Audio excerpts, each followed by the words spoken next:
Good morning and welcome to Attorney Commander J.R. Glapohkpoa Chesson talk show on this beautiful Friday morning. TGIF. Thank God it's Friday, October 27th, 2023. We woke up this morning as Liberians are getting ready for this runoff election. It's scheduled for November 14, 2023. Amid all kind of confusion going on right now about election date and constitutional provisions governing the election process and what the NEC is doing to preserve the fairness that Liberian people hope they will preserve during this process. So as we look at it right now, we got two major candidates vying for the presidency of the Republic of Liberia. We got the incumbent, Mr. George Manneh Weah, and we have the former vice president of Liberia and current standard bearer of the Unity Party, Joseph Boakai. These are the two choices, CDC, Weah, Unity Party, Boakai, that Liberian people have. All the other parties are somehow conceding that these are the two parties that can go to the runoff. Eric Cummings has already sat with these people. He has already laid out his conditions under which he's going to support these people. He won the war crimes court. He won corruption checked. Then we have on the other side, George Weah. We know that the former superintendent of Nema County, Ide Gonglo, Weah, recently endorsed the re-election of George Weah against her own brother's decision to go for a change in Liberia. Now people looking at Tawan Gongolo's decision, saying, oh, it's too fast, why he made a quick turn, all the things he said about Boakai, now he turned and he's supporting Boakai. But you got to remember, he was running against Boakai. He wasn't just a supporter of another candidate going against Boakai. He was the candidate going against Boakai. So he could not support Boakai. You go against the man, what you support the man for? So he had a legitimate point to go against Boakai. Now that he knows he's not going to win, he has already conceded. Why would he continue to fight against Boakai or wait any longer to say who he's going for? When all along he stated that he was there to stop corruption, to sweep out corruption, to sweep out evil in our system. He was going against Weah. He was in opposition. So why are people surprised that Gongolo going for Unity Party? He never said that he was against Unity Party. He was always with the opposition. But he was against Boakai, so he supported himself. He said things against Unity Party that promoted his position. So let's just forget about Gongolo and Councillor Tawan Gongolo and opposition to his sister. She opposing him. She's going to her way. She said she consulted with her Nema people. It has nothing to do with Gongolo. It has nothing to do with if Gongolo is running for superintendent in Nema County or something like that, yeah, they have something to do with him. But that's not his position. He running for president of Liberia. What he got to do with his sister, who is superintendent in Nema County? You see, she said her interest is in my county. She go with her people. She said she consulted her people. She consulted her husband. She consulted her family. That's a Nima business. Councilor Tiwan Gongolo is dealing with the whole Liberia. What that got to do with his sister? It got nothing to do with his sister, man. You see, and this is what the mentality of the Liberian people got to come into question. You know, we got to understand how to decipher these kind of things to bring sense to the conversation. Edith Gongolo is the superintendent of Nima County. She's the superintendent of a political subdivision of the nation. Her brother is running for president of the Republic of Liberia, the whole country. And he was running against Boka.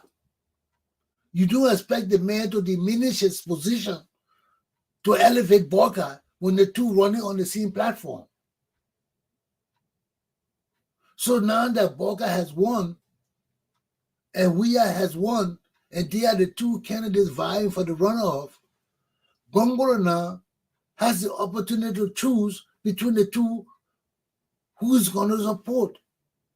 And Gongolo has always stated that this regime of George Weah is corrupt. It's not serving the best interests of the Liberian people. So why are people surprised? It just baffles me. It baffles me. But these are the same things we're talking about. These are the same things that bring issues in our society that don't need to bring issues in our society. You know, when you're looking at a superintendent and a presidential candidate, they're two different things, man. Come on. One is orange and one is pineapple. Let me bring my correspondent in for Liberia, Mr. Samuel Wilker. See, he's just coming on because of the connectivity, man. You know, sometimes it's good, sometimes it's bad. We'll take it as it is. Sam, how you doing this morning, brother? Yeah, good morning, brother. Yeah, my man. Yeah, just talking about this Gongolo web business and her brother, and telling the people one is running for president, one is senator and superintendent. Who cares? You know, either way, dealing with one county. Her brother dealing with who are the Republic of Liberia. He running against Boka. He can't diminish himself while he running for Boka. So after now he's defeated, he can go for any party he want to go for. And he always said that he's against corruption. He's against Weah government. So why everybody surprised about Tiwan Gongolo supporting Unity Party? That shouldn't be an issue. Well, let's talk about this Senate business and all this corruption going on, stealing going on in our government. What's happening with it? Yeah, you mean at the Senate? Yeah. At the House, most lawmakers are packing their things from the offices. They are leaving the defeated lawmakers. I'm not talking about that, Sam. I'm talking about those people with the county fund. Oh, okay. You know, under Ellen's administration, each county, you know, had 200,000 for county development fund, the CDF. But since George Weah came to power, most of the counties are not receiving it on time. The likes of Bombay County, that very noise, and there's no reason issue regarding the county fund for his county. Then the deputy minister for fiscal affairs, Samura Wolokadi, said he had disbursed about half of that money already in the account. Right there, Snow took telephone and called the superintendent in his county, and he denied. So it means that the minister lied. So most counties are not receiving their fund. Yeah, so we saw the videotape, they challenging him to bring the records. But you see, Sam, according to Darius Dillon, Senator Darius Dillon of Massarado County, this is not the first time that these people have lied. This is a consistent and continuous process of lies. He said about 10 times. You listen to that videotape. If a man lied to you about 10 times, something wrong with you, man. There's something wrong with you. You call a man for money. You call a man by the money. The finance minister, the deputy finance minister, they lie to you consistently, say they will bring records, and they don't bring the records. Over 10 times now, they have lied to you. Something is wrong with it, with the Senate. Something is wrong with our leaders. Because there's no way that people, a sensible and intelligent man will sit down and tell you to bring records to verify what you're telling me. Then you tell me I will bring the record. You don't bring the record. 10 times. 10 times, Sam. What wrong with our country, man? What wrong with our country? This is evidence right here. The people that say admitting that they are being lied to, and they're not doing nothing to rectify the lies. They're not doing to rectify the stealing. How sure are we that the funds that's supposed to be given to these counties are given to them at all? How sure are we? How sure are we that the money that's supposed to be given to the county are not divided among the senators and the superintendents and not getting to the people?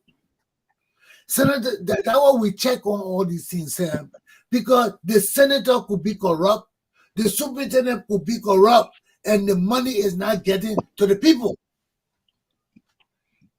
And this is what we're tired of, man. We're tired of this kind of thing. Yes, they're allocating the money. But where the money going? If the money is being paid, who is getting this money? That's why we need to overhaul this whole system, my people. But my Liberian people, we got to grow our minds. This is our country. This country is not for a few people. This country is not for a few people. It's not for our cousins. It's not for our aunties. It's not for our relatives. It's not for our tribesmen. It's for our country. I will not say it hurts me when I hear about Benin and UAS stealing all this money from our country, depleting our national resources, and the masses of us not enjoying it. And we're taking it for granted. We talk about it, adjust it, and let it go. How can we do that, my people? How can we let other people rob us all the time and we sit down and hope that our time will come to steal too? That's not how we live. I don't want to live that way. Everything I get, I work for it, man. And I see people stealing the money and other people sitting down waiting for that time to come because their cousins are rogues, so they don't want to jail the damn cousins. Now I got to suffer with that cousin. And that's my cousin too. But I don't give a damn because he's not supposed to be stealing from me. He's supposed to be setting examples for our country to be governed right. Look at our country look like a little mess. Look at like the whole Liberia look like a little chicken farm. And so the whole country look like a little mess, a little chicken farm. Where you can just walk in the backyard, no roads, no nothing. You just jump over the pot of water. I mean, the country is so disgusting, man. Why we gotta live like this? The people that so govern our country, man, they sit in there and don't govern our country. Then they're getting all these thousands and thousands of dollars, man, ripping us off. And Robert, I really just can understand Liberians, you know. We cry, we hate this government because of corruption. all these ills in society. Then you see people who call themselves integrity people going to them, giving support. Say, yes, we want this person to be there. So the legs of either Gongo or where the sister of Tiawa Gongo. So I mean, I just can't understand. Son, Jeff forget about that woman because the evidence is before us. The legislature telling us that these people lied to them 10 times. What the legislature doing? How can one man lie to you 10 times? All the people supposed to be in jail. The direct dealer, every one of those bitches supposed to be in jail. How you come and tell me that a finance minister who handles our money, the resources, the sustenance of our nation, with our money, we can't survive, Sam? That's why I tell my Liberian people we have no concept of money. We are idiots. We are idiots. We have no concept of money and its importance in our lives. We think money is a joke. And how will somebody play with our economy and lie to our senators 10 times and they're still complaining about it? And they're still telling the people to bring record on Tuesday. The record's not there yet. So that's the 11th time they not lied to us. So who are we? Who are we? And these are the people we elect to represent us. These are rogues. They must be stealing too. Because there's no way your county not developing and you call the finance minister 10 times and he cannot account for the funds going to your county. My Liberian people, our people are suffering because we have buffoons leading us. We have fools leading us. That's why our country is suffering. How people want to steal from us, Sam, when the people are supposed to be monitoring our money, have no concept of what they're supposed to do. They there for brotherhood and friendship business. How somebody will lie to you 10 times, come to you, you call them 10 times to account for our money. And 10 times they lie to you and tell you they will bring records and they never come. Our country is a joke. That demonstrates that our leaders have no control over what's going on in our country. Our Senate, we pay these fools for money for nothing. We need to disband these fools, restructure that capital building, clean it up, and have a re-election. Our people are blind. Our people are blind. What are the use of a Senate and a House of Representatives when the very people that's supposed to be monitoring our money, especially, not doing it? Of all the things, our money, they're not doing it. The most elusive thing. When the cash gone, it's gone, you can't get it back. At least we can grow the woods back. If the timber gone, we can grow the timber back. In 10, 15 years, we'll suffer and we'll grow it back. But when the cash gone, it's gone. It can't come back. Mm-hmm. So how can we say that and let these people just take our money like that, man? You see, Sam, this is why I talk about the mentality of the Liberian people. I'm so tired with my people because we just take things for granted. Everything with our survival, with the sustenance of our nation and our people, their growth and development, the progress and advancement, the security, the safety. We take all these things for granted. We just talk, yo. That's why we are a nation that just talk a lot of shit and don't do nothing. We talk. How many times we talk the same things? And so, these candidates, how many times they haven't promised us the same thing over and over and over? What kind of lives we got in our country, man? Do you feel anything advancing in your life, Sam?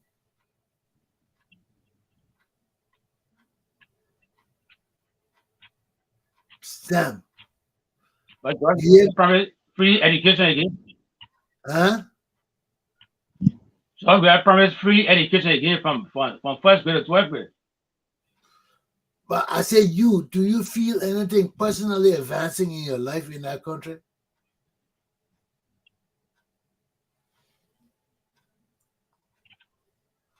Now can we clear?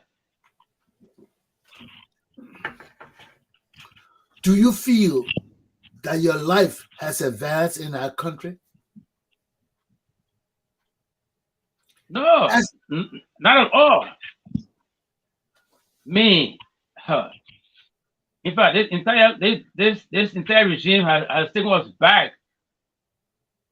People say way back. No improvement in people's life. You know how many children are in school? You know how many families cannot feed themselves per day? And most people put at night at one meal at 7 to 8 after eating to the bed. That's how people living now or nowadays in Liberia around. but when you see all I the feel so sorry when I'm walking about and see home they have a lot of children outside. You see? So it's just getting bad by the day. sometimes you're not coming inside, we can see your mouth working, but we can't hear you. Ladies and gentlemen, the connection is bad in Liberia right now. I Sam, feel like network now. yeah, no, we understand. Because we can see you talking, but we can't hear the voice. But anyway, Like, that's the situation. Just give your conclusion for the day, Sam. the connection. Yeah, do your conclusion. You got anything to say before you leave? Let me readjust. Okay.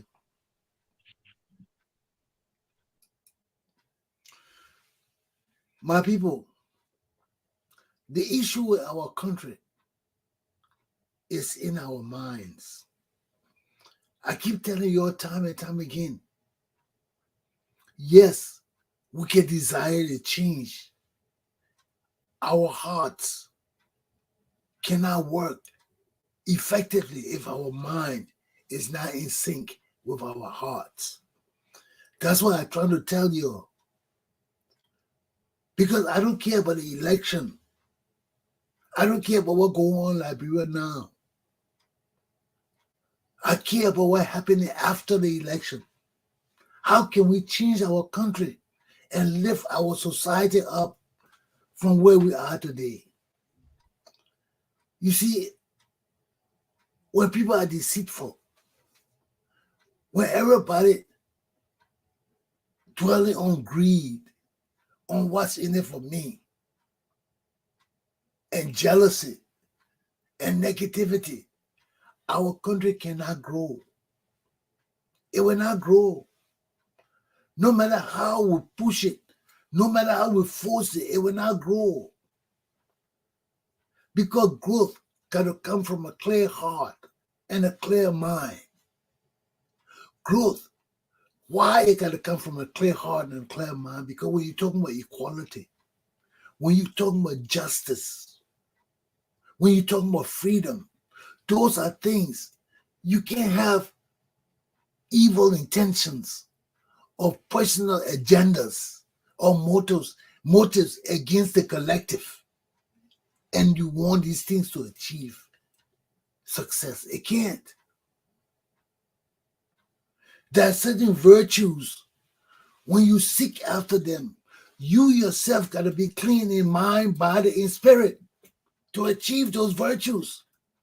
You can't go after justice, freedom, loyalty, peace, honesty when you yourself are corrupt. You yourself are the vessel of corruption.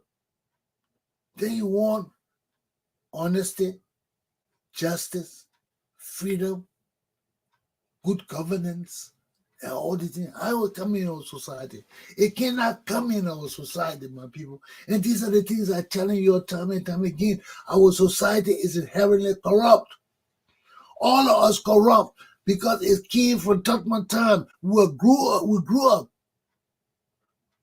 with corrupt leaders who wanted to stay in power for life. My grandfather was one of them, and God punished him. I told you, he joined them when he accepted to be vice president for Tubman. He joined them. They had discussed it, how they would take over our country and rule it for life. And one person would take over from the next person. But they wanted to make kings and queens and all of that. No, God said, no, that's not what Liberia is for. That's not what Liberia is for. We're not here to breed dictators and special families and oligarchs and aristocrats. That's not what we're here for.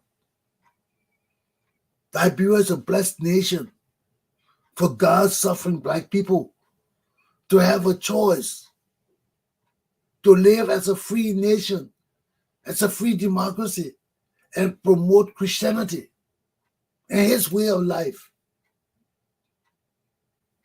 When we go to dictatorship, we move away from Christianity. We go to the ideas of one man or one group of people, aristocrats. You don't want those kind of things. You don't want those kind of things. Just like me, right now in America, I'm confused. Joe Biden is old. We need another Democratic candidate. I'm deciding whether to vote or not. Because if I vote for Joe Biden, I'll be deceiving myself. I support the Democrats. But Joe Biden is too old. Somebody will be ruling our country, not Joe Biden. The sitting we're talking about Poca in Liberia.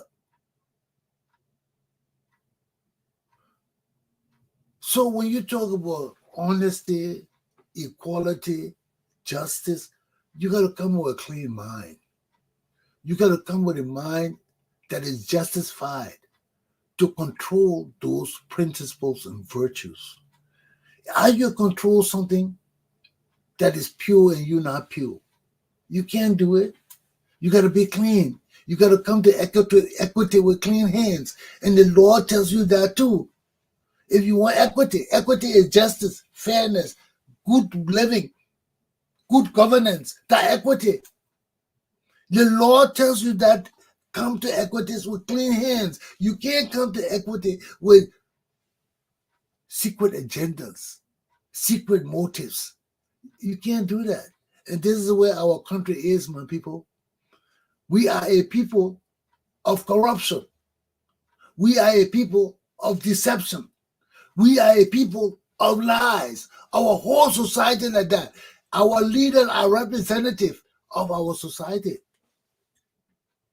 If George, we look at, we're electing the same people that stealing from us, that lied to us, that have killed our patriots. We still electing the same people in the government. We still electing them. Is that the will of the people? Is that the will of the people? The will of the people above the will of God for our nation? That was some of us will sit down and watch, because it's demonstrative of the fact that we have no leaders. We're recycling people in our society looking for leaders. Luckily for America, I hear another Democrat just came out to run for president. We got to face the fact.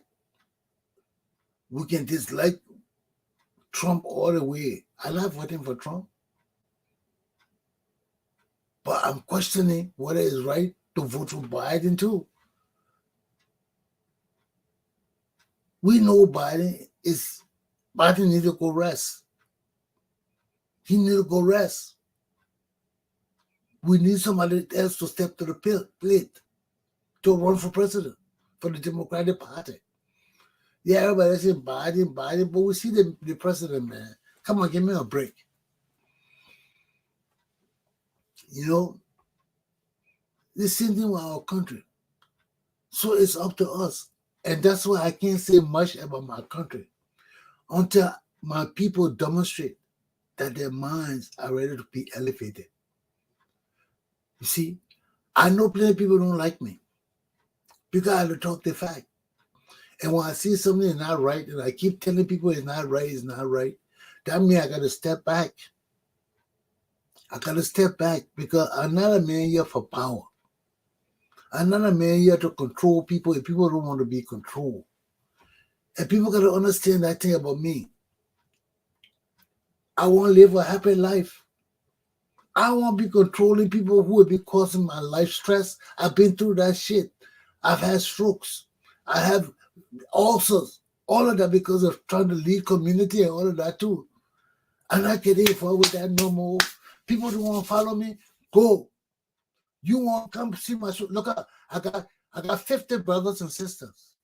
I got thousands of relatives. You see that here? Right now, I suppose I have thousands of people watching my show, but they don't come. Why? Because some of them, I told them, I don't like your habits. I don't like the way you treat each other. I don't like your living. I will step aside. So they say, let's punish him. Will not support anything he does. I don't give a damn. Excuse my French. I'm here for Jesus. He will support me. He will carry me where I want.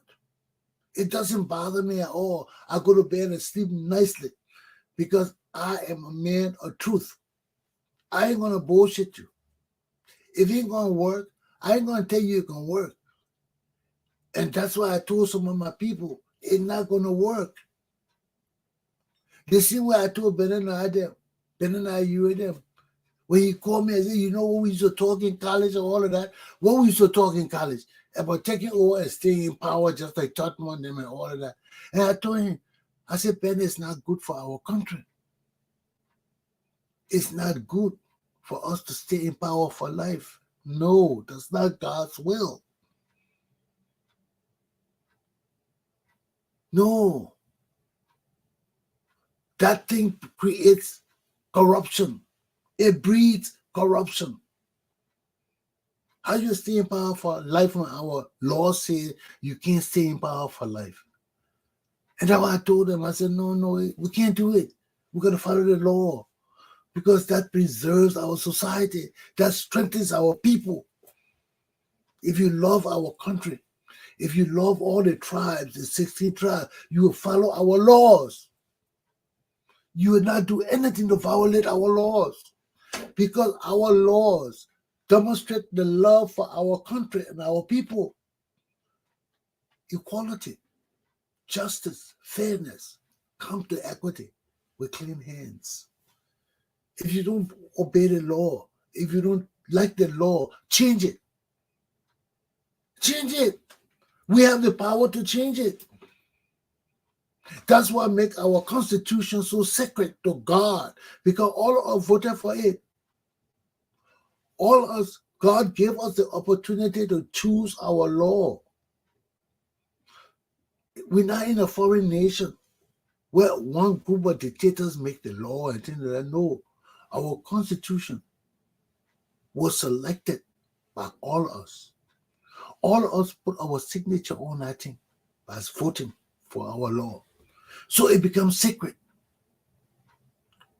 It becomes sacred. If we don't like it, change it.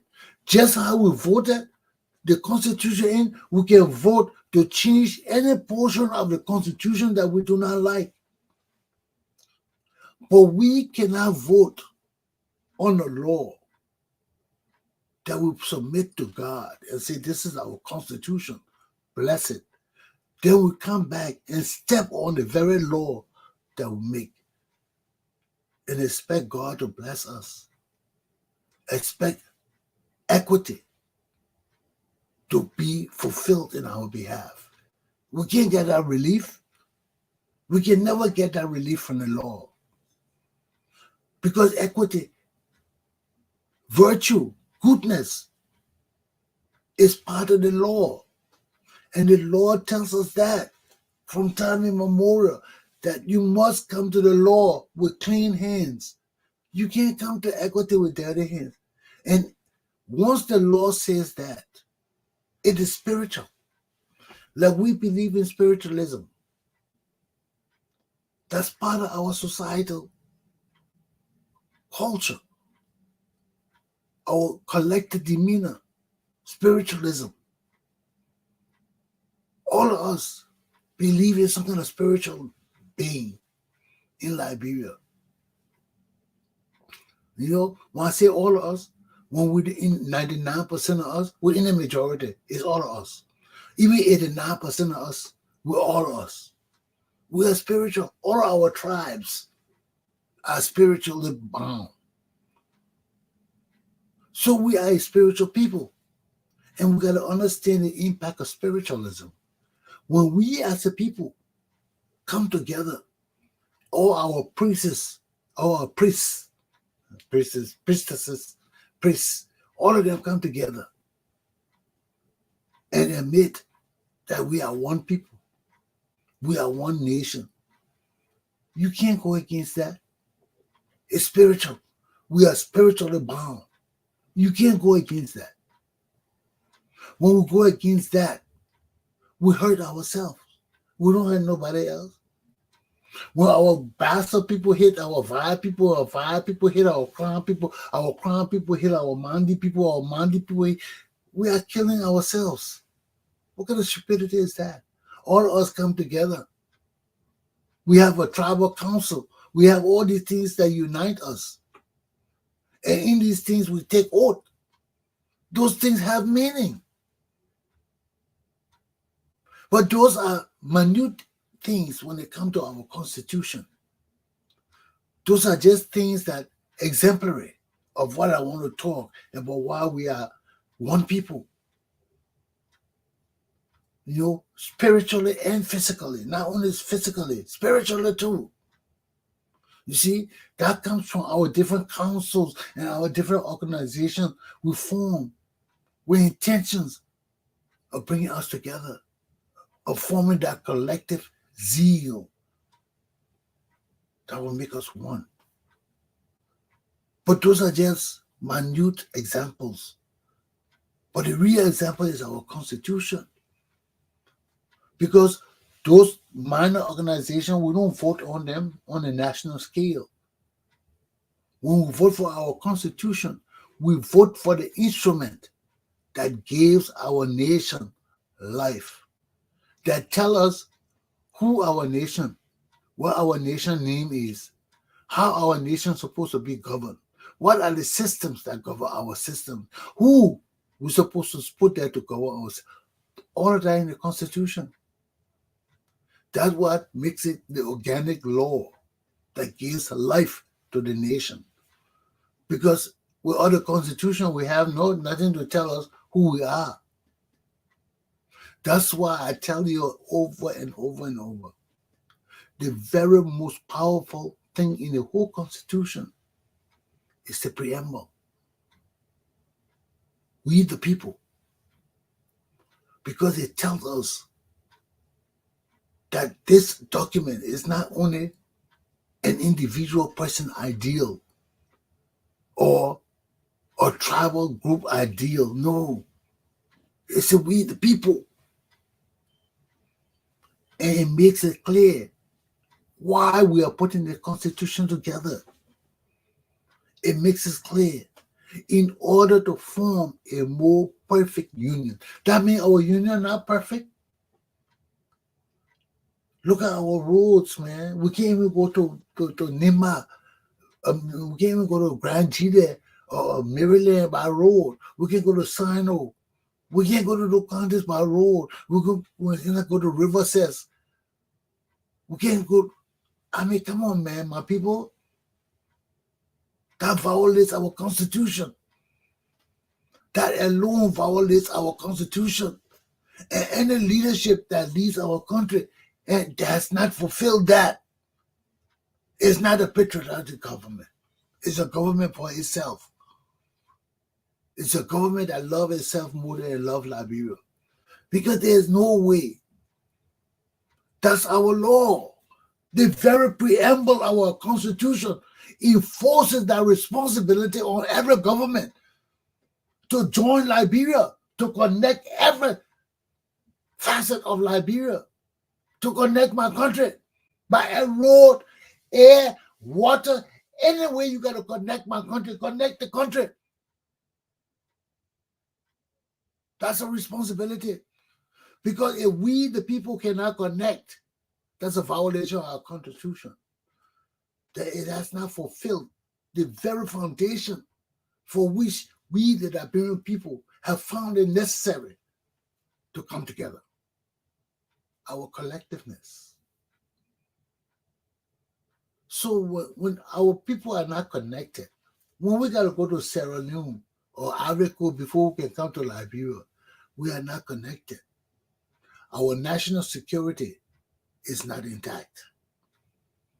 Any leadership leading Liberia with a weak national security as we have is not a good leader. Off the bat, our national security is not intact. How you leave Liberia and go out of Liberia to come back into Liberia? Our constitutional preamble is shattered. There is no way under the sun that we, the people, will be meaningful to us if we cannot connect with all Liberians in the West African Republic of Liberia. That small nation, we can't connect with each other. I can't wake up on a Sunday morning and say I will drive to Maryland and it take me 2 hours to get to Maryland. I can't wake up in the morning and say I will drive to Nimba or I want to go eat some tteokbokki in Grand Gita. I say I want to eat some real tteokbokki. You can't find real tteokbokki in counties that don't eat tteokbokki. You want to eat real tteokbokki? You go to Grand Gita County. We go to the county that the people know to fix tteokbokki. That's the pride of the nation. So if we cannot go to where the people fix tteokbokki, if I want to eat tteokbokki, our nation is not connected. There is a serious problem with our country. We, the people, are not collective. There is no way that my people in Grand Gita County want to come to Monrovia to visit me. They can't come. They can't just jump in a car and drive or go to an airport and take a little small plane to come. When people doing it all over the world, why are we not doing it in my country? Because of petty greed, stealing, deceitfulness, lies, everything that we, the people, want and desire is not in our minds. You see what I'm talking about, people? You cannot desire something in the heart and there's a disconnect in the mind. They got to go in sync. They got to go in sync. You have two systems of survival. You have a physical life and you have a spiritual life, and you cannot deny it. We have two lives. One, and that's what we call dimensions. We explain the spiritual world in the world of dimension, that we have two worlds going together in parallels that are devoid of each other, but they are similar. But one world cannot affect the other one, except there's a disconnect somewhere. Then that line will come together and the two dimensions will meet and there will be chaos because they're not supposed to meet. That's the spiritual from the physical. Okay? But that don't mean that they can't come together. They can't conflict. But that don't mean they can't come together. But they got to be in sync. They got to be in sync. They got to flow together in the same direction. Even in America, you know everything here, they tell you, especially right now, weed is legal in America. And for the people who do weed, they understand the two divisions. Because when you do weed in America, when you go to buy your weed, now they ask you, do you want head high or you want body high? There are two highs. You can smoke some weed and make your body just weak, and you just sit down all day. And you smoke some, it make your head wake up You happy, you just will run and do shit all day. But those are just examples of the life we live. They are similar. You have the body high and the head high. And if those things, two things are not in sync, that means they're not flowing in connection with each other, so as not to disrupt the flow of life for you. You will not be okay. But when those things are in sync, when your body and your mind are in sync with each other, all things come together. All things come together for your good.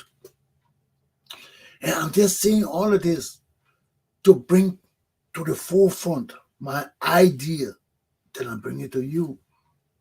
That as Liberian people, we must bring our lives and our desire together. What we desire for our life, we look around, we see how we're living. Is that how we want to live? What do you want? Do you want a mattress? Do you need a car? Do you need your children to go to school? Good school. Do you need teachers to come and teach your children? Because nothing is hard to learn. Your children can talk just like me. You can talk just like me. But it's a learning process. You know, I live in America a long time. So when I'm talking, I'm forced to talk so American people can understand me. That's why our accents change. You say, oh, the man go to America, he's speaking them. You're compelled to speak to American people. For the people to understand you, you will not get a job. Well, it's just that when I got in the military, you know how they used to joke me? It's just that the people could understand me a little. Once you are culturally exposed, you can understand me. So a lot of people in the army could understand me. That's how I was on the radio. But from the first day I got in the army, I was on the military radio, talking to people, communicating. And some guys would be like, hey, get on the radio, Chesson. Who's that, Chesson? Yeah, Chesson, get on the radio, man. We can't understand you. You think they know you joke me? You don't know the joke I went through, man. But on my job, I didn't care what they say. I would listen to them. But I knew I had to improve because I couldn't keep repeating myself on the radio.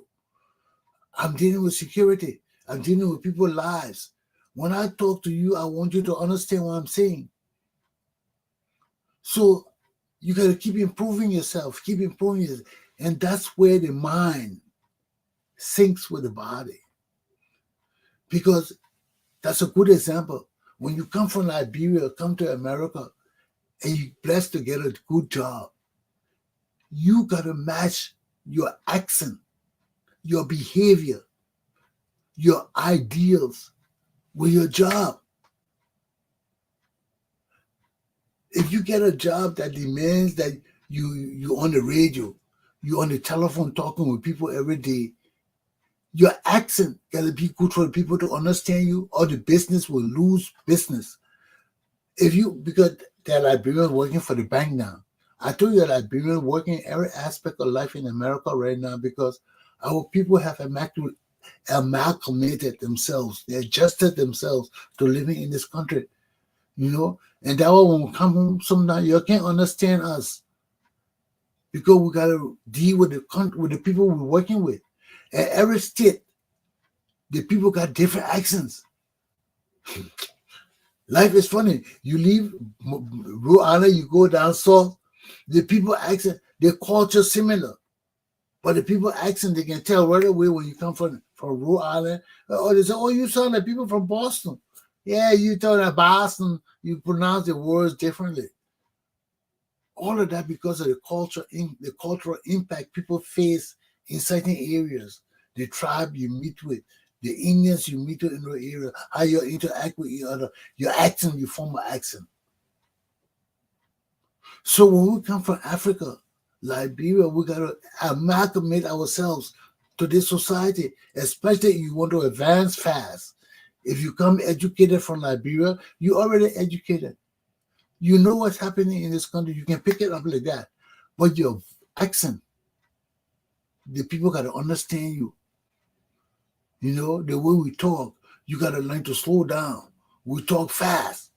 People will tell you, people who like you and want to work with you, even in your job, when you're talking to us, they will know exactly your problem. Because there are sometimes I come to my boss, I'm all excited, and people can't almost understand me. My boss will say, "Hey, just to slow it down, stop." The first they will tell me, "Stop, stop." Then I will stop and say, "Okay, slow down and tell me what you got to say," and they will understand you. They like you, they know you. Other people who don't like you, you say against you, say, "Oh, we don't understand that man, man. That man always talking all kind of foolishness. You know, you come with that African accent, you can't learn." But that don't mean they can't understand you. But just they don't like your accent. They don't like the way that you lazy. You don't want to learn. That laziness. I work with people, they're in big position, they can't even speak English good. You is, you was, you are, all the kind of thing. Come on, man. Come on. It's on you. It's on you. You're in a high position. You gotta exemplify your status. You gotta demonstrate that you know what you're doing. If your English is bad, do a little course and brush up on your English. You don't just leave it at that because, oh, the people know the law will back me. I got a degree. I don't have to speak English. Yes, you got to speak English. When you're in a security area, you got to know how to communicate. And if you have a problem with communication, go learn. Go to school and brush up on that course. Why you got to leave yourself exposed like that? You know, you embarrass all of us. Everybody's speaking good English. You're the one that's speaking like you from the street, the ghetto or some shit. And you are my boss. And I gotta tolerate that shit. Yeah? My boss can't even speak a damn English, a sentence in English good. Huh? How you be my boss? When you can go and do a course and brush up your English. This is America. They're not China or India where you don't have money to go to school. You're a boss. You can go to school and do a course in America. They got some people here working. You can't even understand them. And this is where we talk about equity and our laws. You know, we the people. We the people. That's the foundation to telling you that everything we do in our country gotta be collective. It can't be for individuals. It can't be for aristocrats. It can't be for the few. It's for we the people. And anybody who don't understand that need to be kicked out of government. Government is not the place for you. They all got private sector. And that's why government is responsible to make the private sector work. Because people cannot be born expecting money or paycheck from government for not working. No, we are not a charity society. We are a society that builds strong men and women to be leaders and men of a society that wants to grow and live. So if you're in that realm of thinking, you know that people can't just be born and expect free paycheck from government. Or people can't be born expecting a job for government. That's not what government is for. When you're born, you expect what your family got to give you. If your family is smart and productive, you have money in your family. But if your family waiting for government check, shit, all of us gonna suffer, die. Poor, poor. But that's not what government is for. And this is what I'm telling you, we got to restructure everything. Because everything we do rests on the foundation of we the people. We the people, collective. When you steal from all of us. When you lie to all of us. When you betray one Liberian that is honest and patriotic, you betray all of us. And we need to connect our minds with our desires for growth, for progress, for advancement, for blessings. The time of the Liberian people is now. Aluta! Continua. Attorney Commander J.R. Glapohkpoa Chesson class is done. Have a good weekend. Don't do what I wouldn't want you to do. Stay safe, my people. Stay safe. You have the police. They're still looking for that man in Maine who killed those people. Help the police. Be careful. He's armed and dangerous. But be on the lookout for Robert Card. His picture is all over the newspaper, all over the internet. You see him, call police. Okay? Take heed and govern yourselves accordingly. Have a good day. I'll see you tomorrow, which is Monday.